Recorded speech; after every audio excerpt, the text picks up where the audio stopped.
Claire's down to her last coins when a barista slides her coffee across the counter. Her blind date bails by text, right as someone calls that same barista Mr. Okoro. CEO behind the apron. Does she walk out, or let the truth change everything? Before we dive in, make sure to hit subscribe, tap like, and share this video. The more voices we reach, the louder these stories become. And drop your city in the comments. Let's see where love finds us. The coins look heavier when they're the last ones you have. Claire palms them, cold little moons pressed into her skin, and waits for the cashier to call her forward. 12 hours in triage cling to her scrubs, antiseptic sweat, a whisper of cafeteria onions, and the backs of her knees ache.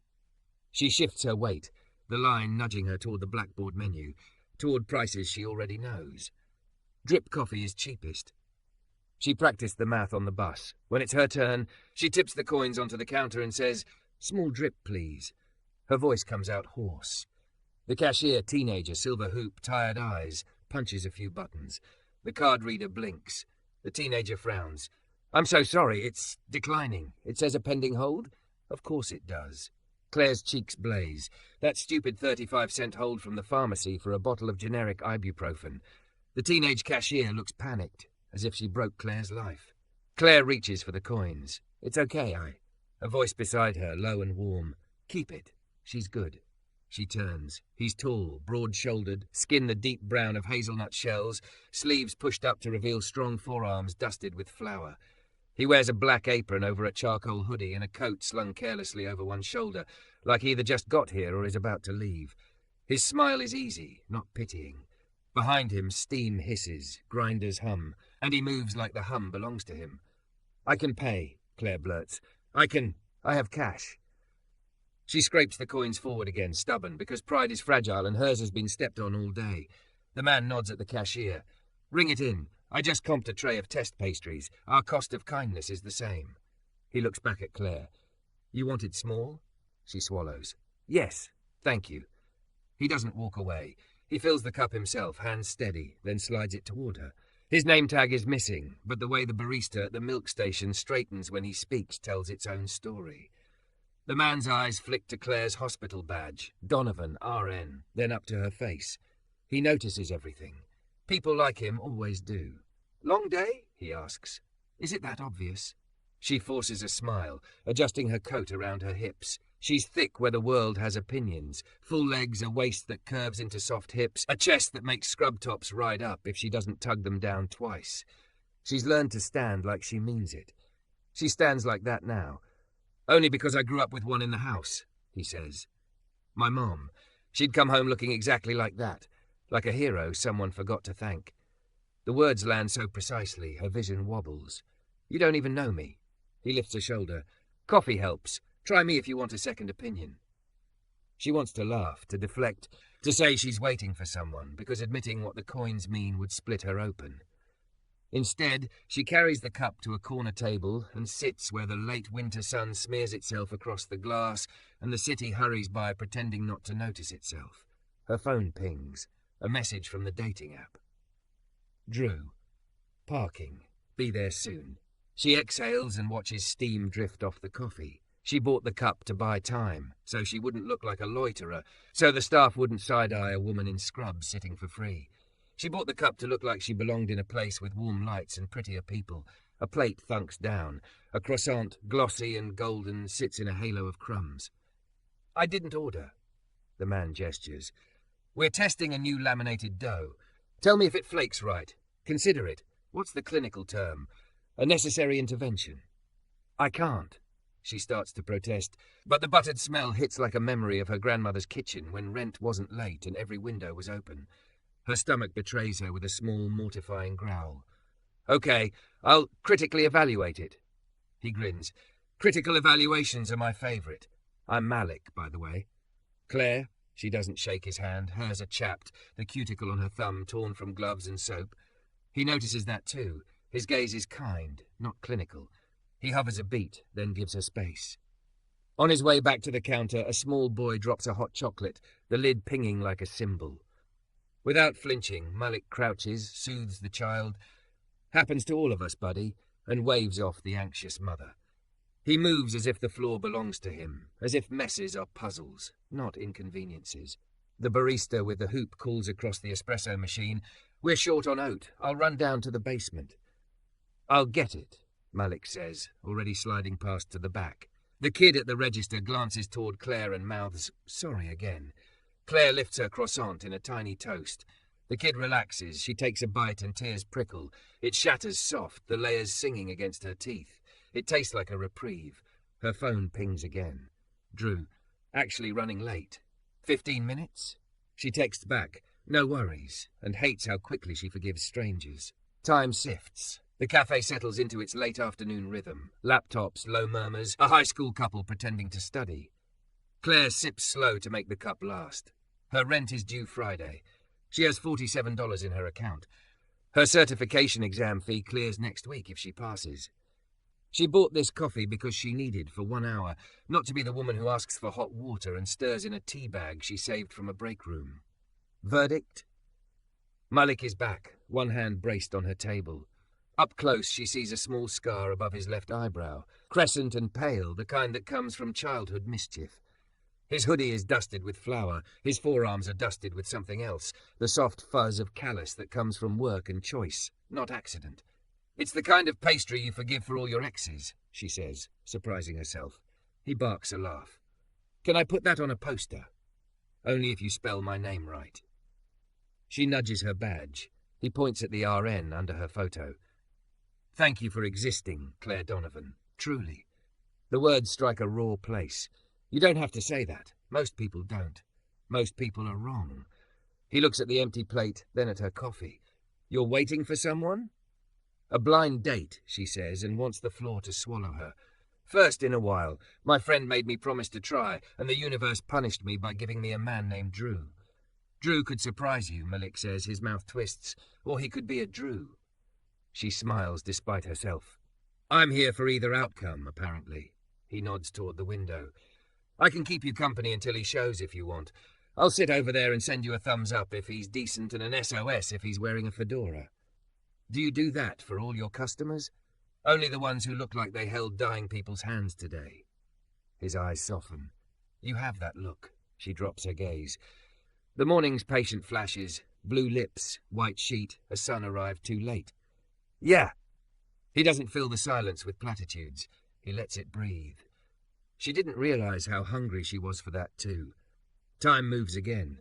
She scrolls her phone with studious indifference, and Malik pretends to polish a clean table 3 times.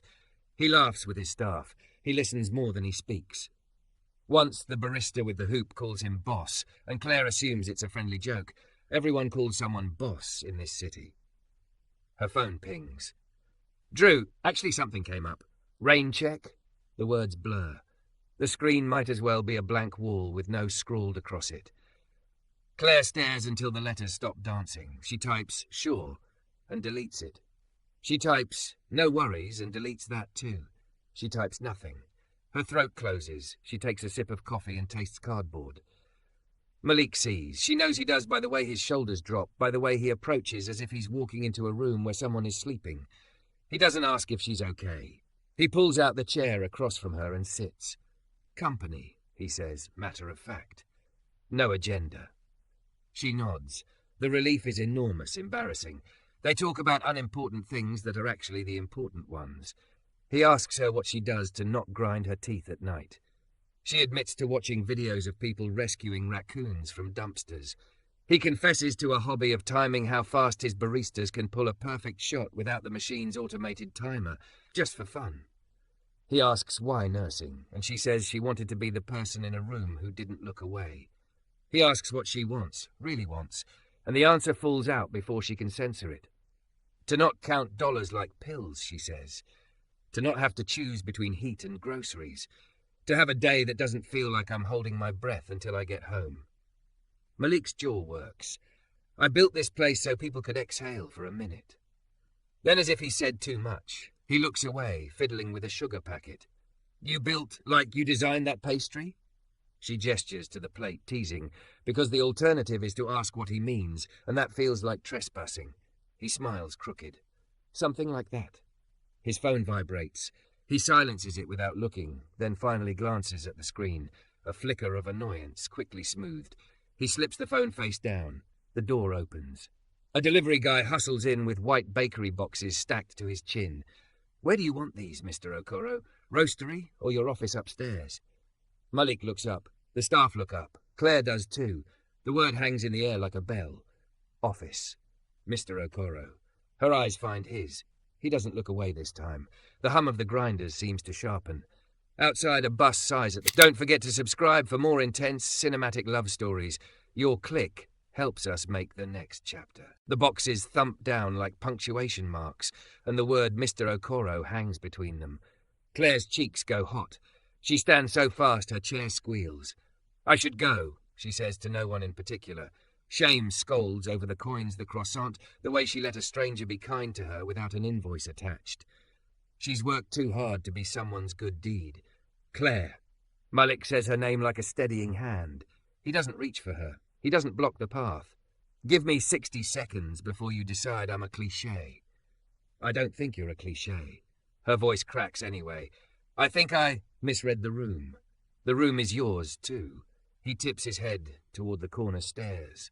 "Walk with me, or we can talk right here." She looks at the door, at the coins she insisted on using even though they didn't cover the hold at the cup he filled himself. Pride is a fist in her throat. But the alternative is stepping into cold wind with nothing but the memory of a cancelled date and a debt she didn't ask to owe. 60 seconds, she says, and follows him up. Upstairs is a small landing with a glass wall that looks down over the café. Beyond it, a narrow office. Plants, a scuffed oak table, a corkboard pinned with hand-drawn espresso charts, a photo of a woman in navy scrubs whose grin is all defiance and fatigue. A kettle hums on a sideboard next to jars labelled with neat chalk. Guatemala, Huehuetenango, Ethiopia, Yirgachef, house blend, night shift. Malik closes the door halfway, leaves it ajar. "I don't wear a name tag because people act different when you do," he says. "Sometimes they act worse when they know you sign checks. Or they act careful, which is just another word for dishonest. I like to hear the truth about the muffins." Claire swallows. "The croissant is still thinking about me." His mouth flickers. Noted. He nods to the photo on the shelf. "That's my mom. ER nurse, 27 years. She'd come home and sleep at odd angles with the TV talking to itself. I learned coffee because it was a way to be useful and be near her." The grief there is not abstract. It's a scab someone touches with their whole palm. "Is she gone?" he says, gentle. 5 years. Stroke. She'd laugh at the way I laminated that dough. She'd smack my shoulder and say, "Malik, that puff better earn rent." A laugh leaks out of Claire's tight chest. It stings on the way. She sounds like she would have terrified me in triage.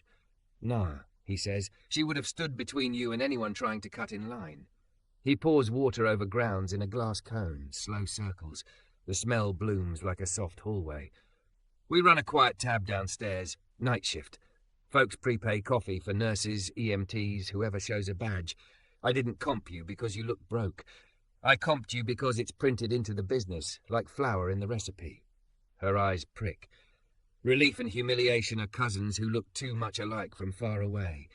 Up close she can see how they part. "I hate needing things," she admits. The honesty shocks her more than the office did. It feels like being a patient in my own life. He sets a second mug on the table, looks at her, not at the money. "I built this place because needing is human. My mom used to say, the only people who don't need anything are either lying or already dead." Claire lets the mug warm her hands. The glass wall shows the cafe as a moving painting. The hoop-earring barista laughing, the teenager at the register straightening a stack of sleeves, a woman tapping a laptop with the seriousness of heart surgery. Down there she had felt exposed. Up here she feels seen, which is more dangerous. Her phone buzzes. Duty binds. A text from charge nurse Vicky. "Any chance you can pick up 4 hours? Short on nights. 4 hours means $48 after tax and a body that will feel hollowed out tomorrow. 4 hours means rent doesn't bounce." "Bad?" Malik asks. "Normal," she says, which is worse. She tucks the phone face down. "It's fine." He doesn't push. He opens a drawer, pulls out a slim envelope with the cafe's logo. "We do paid tastings for menu changes," he says with deliberate formality. "We need a non-snooty palate and honest notes on our night shift blend. If you have 20 minutes now, I can pay you 25 as a contractor. You'll fill out a little form. It's not charity. It's a line item called Community Advisors. You made that up just now. I made the envelope just now, he says, amused. The line item exists, comes with a W-9. My accountant hates me, in a way that means we're both doing our jobs. Her pride and her rent wrestle. Pride has more muscle, rent has more leverage. She takes the envelope, fingers the weight, sets it back down. Okay, but I'm going to take obscene advantage of the feedback section. Prepare to be humbled. Please be so rude, he says, relieved in a way that makes her chest loosen. He slides a single-page form toward her and a pen that writes like butter. The tasting is not fancy. He pours small cups of 2 blends and a decaf and asks her to describe them like weather. She says one tastes like a clean porch after rain, another tastes like the inside of a paper bag in a good way. The decaf tastes like an apology that knows it's late. He writes her phrases down like he's collecting rare birds. Midway through, a staff Slack ping pops on his laptop, and a message bubbles at the screen's corner before he flips it shut. Claire sees just a sliver, an app icon she recognizes, the dating app she's been staring at on buses for months. A tiny red dot with her own first name. Her stomach drops into her shoes. He follows her gaze. For a beat, he debates pretending she didn't see. Then he makes a face that is equal parts surrender and courage.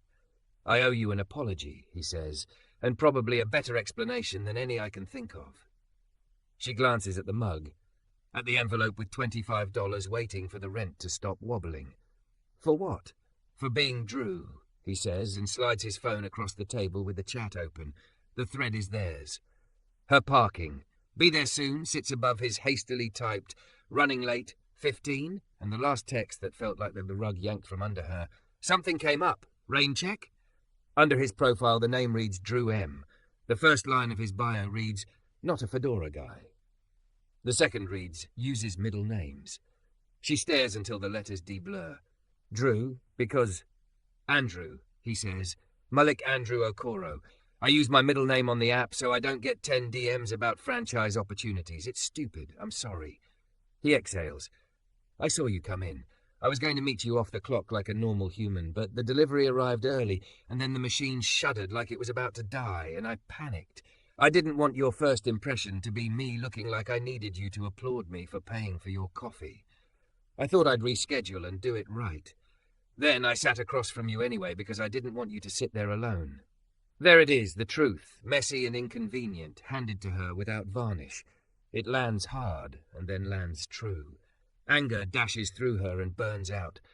Underneath is something else she refuses to name. You cancelled on me, she says, because it's a fact. I did, he says, steady, and then I uncancelled in the worst possible way.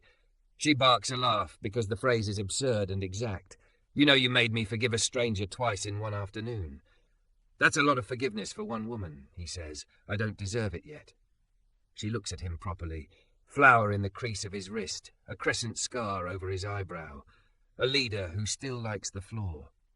A son who built a program named for his mother's shift. A man who hid his name on an app because he thought it made things simpler and instead knotted everything up. Okay, she says, and sets terms as if they're boundary tape. Here's my condition for forgiveness. You don't get to make decisions for me about what I can afford, emotionally or otherwise, without asking. If something comes up, you tell me, and we figure it out. And if you ever use something came up, again as a full sentence, I will pour decaf into your roaster. His grin is slow, like light taking a second to reach the ground. Deal. And for my side, you don't have to perform gratitude for me. I'm not keeping a ledger on your soul. He gestures toward the glass wall. We already have one on the chalkboard.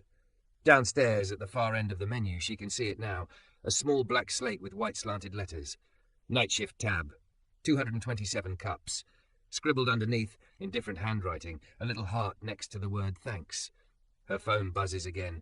We really need you, Vicky texts. I can put you on triage only. Claire's shoulders fall. She types, I'll be there by 7. Her thumbs don't wobble this time. She hits send. I have to go save everyone for 4 hours, she says, standing. You know, no big deal. He stands with her. He doesn't touch her. He reaches past to the coat hook, lifts her jacket, holds it like an offer, not a service. She slides her arms in, and the gesture lands low in her body like warmth in winter. "Can you at least let me call you a car?" he asks. He anticipates the refusal. "Not charity. We partnered with the hospital to cover late shift rides after an assault last spring. It's a thing we do, paperwork and everything." She hesitates, then nods. "Paperwork I can live with." He taps a number, sends a ride, and scribbles something on a to-go cup with a Sharpie before passing it over. She reads the words, "Claire, night shift. This one's ours," and huffs. "You know I'm going to tip the barista and ruin your margins, right?" "I can't stop you from wreaking havoc," he says. "I can only hope to contain it." She steps to the stairs, then stops. The moment hangs, not asking to be more than it is. Still, she can give it a shape. "Drew," she says, and watches his face twitch. "Or, Malik, if you still want to meet like two normal people, off the clock, not upstairs with a purchasing ledger watching us. I get a 30-minute break at 9:30. Walk with me to the corner. No fedoras, no rain checks." His relief is so bright she feels it in her own chest. "I'll be here," he says. "No cancellations. If the machine dies, I'll bury it with honours and still make it." Good. I don't date men who lie to expensive equipment. She starts down and then looks up once more. "Your mom would have liked the puff." "She would have told me to stop flirting on company time," he says. Claire grins because that's fair. Then she goes, the cup warm in her hand, the winter light quicksilver at the window. The city smells like bus heat and snow that refuses to commit. Outside, a rideshare idles with her name glowing on the dashboard. Inside, through the glass wall, she can see him already moving again. A man with flour on his hoodie and a whole room to tend, glancing at the clock like it's a promise he intends to keep. Claire's ride drops her at the ambulance bay, where wind bites and the sliding doors shudder like they're bracing for impact. She tucks the to-go cup against her ribs as if it's a small animal, the Sharpie scrawl. "Claire, night shift. This one's ours," peeking over her knuckles. The ER is already a noise she knows by heart. Wheels, pages, the elastic snap of gloves. By 7:12 p.m, triage is standing room only. At 7:27, a man with a bitten lip insists his pain is a 10 because 9 would be dishonest. At 8:03, a teenager comes in with glitter glued to her eyelashes and an asthma attack she tries to minimize between jokes. At 8:41, Claire realizes she never took a sip. The coffee has cooled to honesty. She sets the cup on the workstation. "Look at you with your fancy," Vicky says, marching past with a chart. "You on a date or something?" "Something," Claire says. She doesn't have the breath for a smile. At 9:21, she checks the clock. At 9:24, the double doors slap open and a paramedic's voice slices through chatter. "Incoming. Unresponsive. Possible stroke." The world narrows by habit. Bed to bay, pads on chest, IV, labs, words that hit for meaning instead of sound. Fast exam, pupils. Claire is already there where she knows how to be, her hands sure even as her heart throws its shoulder against the cage of her ribs. For a moment she flashes on the photo upstairs. Malik's mother in scrubs, that grin. And then there's only the patient in front of her, a woman whose left smile won't rise. Somewhere in the middle of the measured chaos, Claire hears her phone buzz against the inside of her scrub pocket.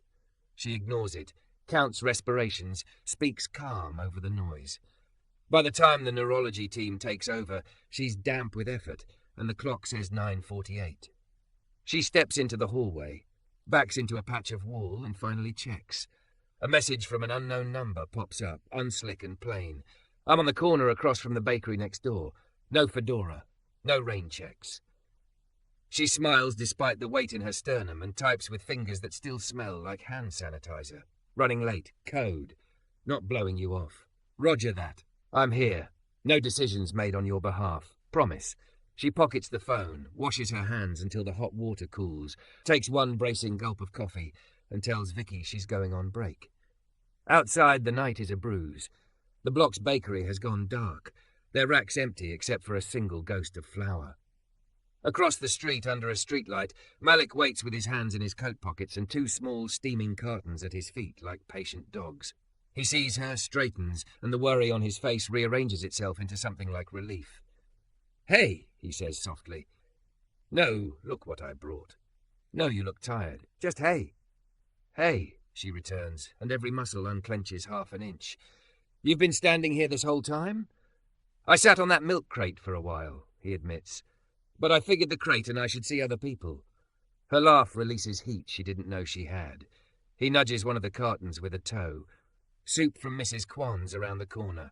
I asked for salty like the ocean is trying to apologize. She delivered. You can't keep doing nice things and expect me not to fight you, she says, but she's already kneeling, steam touching her eyelashes as if to say, here, breathe. We're on a sidewalk, he says. We can negotiate terms like diplomats. He crouches too, passing her a spoon. Their shoulders brush, and it's the most ordinary intimacy in the world.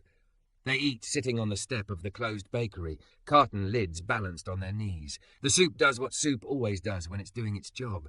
It returns her to her mouth, then her chest, then herself.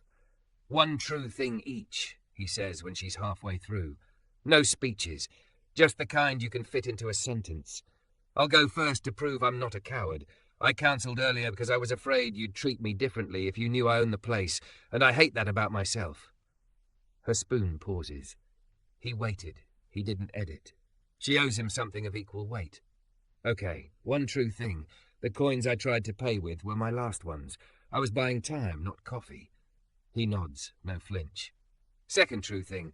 I miss my mom most at 9:30 p.m. It was her sit down or I will duct tape you to a chair moment. Every shift. I keep looking for her then, out of habit. Claire swallows. Second for me. I want to take my certification and pass the first time so I can stop counting dollars like pills. I'm so tired of making a budget out of breath. They sit in that, not letting it rush past. A bus heaves. The street light flickers and decides to keep going. He sets down his carton. I started night shift because of her. People pay into a tab because they want to say thank you and don't know how. We make it into coffee because coffee is how most thank yous fit. But I also... He winces. I want to ask you something without breaking your rule. Ask, she says. Would you be willing to be a paid community advisor twice a week for a month? He says, palms open in his lap. We're overhauling menu language, training for de-escalation at the register, and designing a small, quiet corner for people who need to sit without buying anything. I need someone who knows the emergency room version of the human animal. It'd be a standard stipend. You can say no. I won't move the earth under you either way. Claire stares at the steam leaving her soup like a retreat. She thinks of the envelope upstairs, of that $25 that made her rent wobble less. She thinks of Vicky's text, "We really need you," and what it means to be needed and not just used. Yes, she says, with two conditions. What have I walked into? He murmurs, grinning, but he nods. Lay them on me. Condition 1, it's not a favour. It's work, and I'm not going to soften my feedback to spare your feelings. Please do not spare my feelings, he says. They're extremely resilient. Condition 2, if you ever try to solve my entire life with a cheque, I will put kale in your croissants. His face crumples in mock horror. You are a dangerous woman. Her phone buzzes. 10 minutes left. Time moves like a bouncer, firm but not unkind. She props her chin on her fist and studies him. There are things she wants to ask. What did your mother say the day you signed the lease? What scares you so much you hide behind a middle name? What do you look like when you're not holding a room in your hands? She chooses the smallest and closest. Do you always wait like this? People don't do waiting anymore. I make coffee for a living, he says. Waiting is most of the job. Might as well get good at it. They toss the empty cartons. He walks her to the corner where the hospital's light spills a soft square onto the sidewalk. If this were a movie, some soundtrack would tell her what to do next. But this is two people who have worked all day, who have coins and grief and an appetite for fairness. No score. Just breath in white threads between them. He reaches into his pocket and pulls out a napkin with something drawn on it in pen. A simple rectangle labelled Quiet Corner, and inside it a circle with arrows around it and the words, "Leave one, take one." Book swap? He says, sheepish. Or I can throw this away and never mention it again. She takes the napkin. It's lopsided and earnest. Keep the basket low, she says, pointing, so kids can reach, and add a sign that says sitting without buying is allowed. Spell it out. People forget their permission slips at home. He writes her words down on his palm like they're the only ones available in the world. Her pager vibrates. She winces. "Back in," she says. He nods. "I'll walk you to the door and then I'll get out of your way." At the doors, he doesn't kiss her. He doesn't try. He lifts his hand in a small salute that makes her laugh. "What are you doing?" "Trying to behave like someone who understands boundaries," he says. "How am I doing?" "Shockingly well." She steps closer, lowers her voice. "Thank you for waiting, for soup, for the truth." He leans in, not touching, close enough that she can see the pale crescent scar over his eyebrow. "Thank you for letting me," he says. She moves first. Not a kiss, later she tells herself, but the press of her forehead to his for one long breath. It's a strange, old-world gesture, as if they're bumping their stubbornness together to see if it sparks. It does. She steps back before the moment tips. "Tomorrow," she says, surprising herself with the certainty. "I'm off at 7. Come by at 8. We'll be rude to muffins." "It would be an honour," he says solemnly. She slips inside. Vicky clocks her and nods toward bed 12. The night resumes. Sutures, a child who swallowed a bead, a woman who cries when no one is looking because her mother doesn't know her name anymore. Claire moves through it with the napkin folded in her pocket, the smell of broth still ghosting her breath, and the knowledge of a man outside who can wait. When her shift finally coughs her back into the cold, the city is rinsed. She walks past the cafe on her way to the bus and stops. Lights glow low. Chairs are upside down on tables like sleeping animals. Through the glass she can just see the chalkboard at the edge of the menu. Someone has updated the tally in a slanted hand. Night shift tab, 231 cups. Underneath, smaller, a new line, for the ones who hold the room. She stands there in her scrubs and her coat that doesn't quite close over her curves, and her shoes that have lost their will. She isn't a plot twist or a charity or a puzzle. She is a woman who worked, who ate soup on a step, who set terms and kept them. Her phone pings. A calendar invite blinks on her screen. Community advisor menu and quiet corner. Wed 8 a.m. She clicks accept and then, because she can, opens another tab and schedules her certification exam. The fee makes her throat tick, but she hits submit anyway. Across the glass, Malik appears from the back with a mop. He doesn't see her at first. He is humming, sleeves shoved up, moving like the floor belongs to him. He turns, catches her silhouette, and his face splits open. He raises the mop like a trident. She lifts her cup in answer, empty now but still warm at its base. No ledgers, no rain checks. Two people who can tell one true thing and keep standing thereafter. She heads for the bus, breath streaming behind her like ribbon. The night is still a bruise, but it's healing at the edges. And in the morning, before the city remembers to be hard again, she will stand under the cafe's lights with her hair pulled back and a pen that writes like butter and say, "Okay, let's make a corner where people can sit without paying." He will say, "Okay, back." The chalk will squeak as he adds one more tally for the tab. Flour will float. Somewhere, a woman who worked nights for 27 years will be pleased there's puff enough to earn rent. And Claire, with the last of her coins replaced by something else entirely, will feel the unfamiliar, tender click of a new key turning. Inside her, a door she thought was permanently stuck swinging open with a soft, necessary sigh.